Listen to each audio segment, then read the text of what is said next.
22 जुलाई 1947 को भारत की संविधान सभा ने देश का राष्ट्रीय ध्वज अपनाया था। 1921 में पिंगली वेंकैया ने गांधी जी के समक्ष ध्वज का डिजाइन प्रस्तुत किया, जिसमें लाल और हरा दो रंग थे।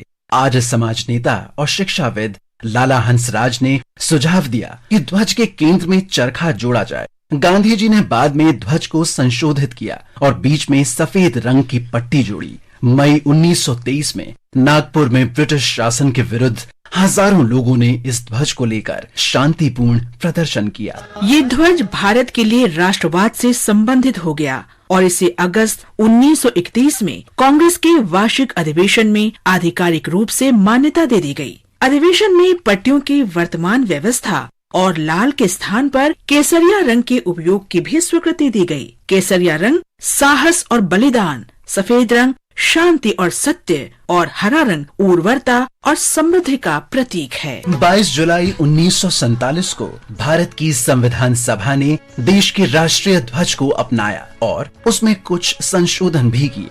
पट्टियों का रंग तो केसरिया, सफेद और हरा ही रहा, परंतु पहिए के स्थान पर 24 धारियों वाला नीले रंग का धम्म चक्र जोड़ा गया और इस प्रकार हमारे वर्तमान राष्ट्रीय ध्वज का निर्माण हुआ।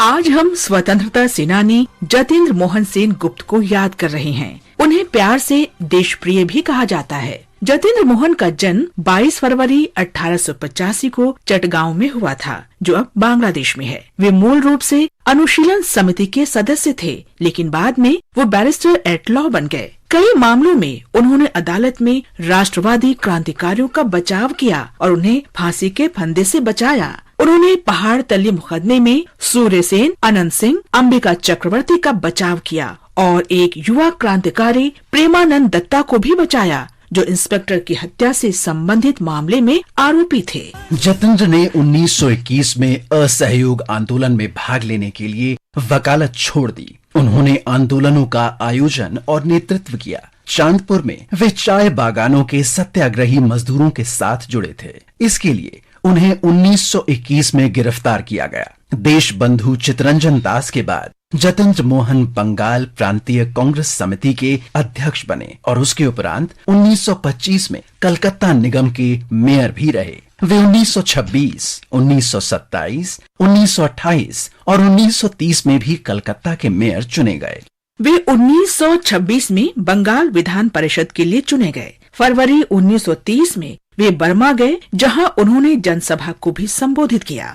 पुलिस ने 14 मार्च 1930 को सरकार के खिलाफ लोगों को भड़काने के आरोप में उन्हें गिरफ्तार कर लिया। उन पर मुकदमा चलाया गया, लेकिन बाद में वे बरी कर दिए गए। जतेंद्र मोहन कलकत्ता लौट आए और 1930 में सविनय अवज्ञा आंदोलन में सक्रिय हो गए। वे कई बार गिरफ्तार किए गए और हिरासत में लिए गए। उन्होंने अप्रैल 1930 में चटगांव शस्त्रागार पर छापे के बाद चटगांव के लोगों पर किए गए अत्याचारों की अनाधिकारिक जांच शुरू की।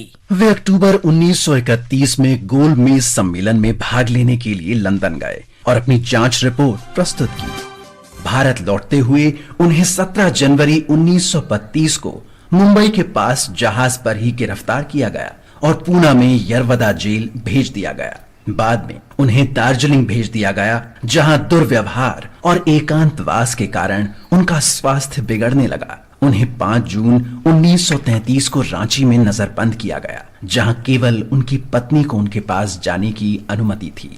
22 जुलाई 1933 को रांची में जेल में ही जतेंद्र मोहन सेन गुप्त की मृत्यु हो गई।